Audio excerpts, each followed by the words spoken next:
Avoir un look qui impressionne, qui marque, dépend aussi de notre budget. Oui. Des conseils pour allier style et respect de ses finances? Alors, c'est tout simple. Et c'est pour ça que dans mon livre, encore une fois, je dis qu'il n'y a pas besoin d'avoir un budget énorme. On peut très bien s'habiller, même chez Zara ou chez Mango, en choisissant les bonnes coupes, les bonnes matières, les bonnes couleurs qui sont adaptées à notre carnation, par exemple. Donc, tout ça, c'est très important. On peut, si on a le budget beaucoup plus important, on peut aller investir dans les choses beaucoup plus chères.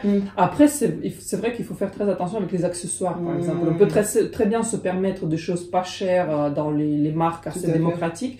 Après, pour accessoiriser, ça vaut le coup d'investir dans la garde-robe de base. D'ailleurs, je donne la liste aussi dans mon livre. Vous trouvez la liste d'à peu près de 30 pièces qui constituent la garde-robe de base, comme par exemple un pantalon bien taillé, un pantalon classique, ou un manteau, une chemise blanche.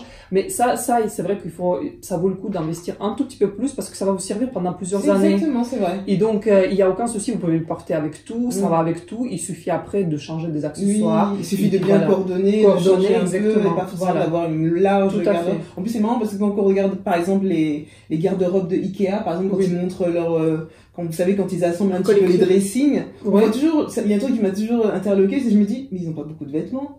Parce que justement, on n'a pas besoin d'avoir une tonne de vêtements. Non, absolument. Non, on n'a pas besoin d'avoir une tonne de vêtements. Et, on a besoin vraiment d'avoir la garde-robe de base. Ce que j'appelle de base, c'est-à-dire, par exemple, un pull en cachemire. On peut très bien aller acheter un pull en cachemire chez Uniqlo pendant les soldes, qui va pas vous coûter plus que 40 ou 50 euros. Mais qui dure longtemps. Qui dure longtemps. Sinon, si vous avez un budget un peu plus important, vous pouvez aller chez Eric Bombard, par exemple, etc.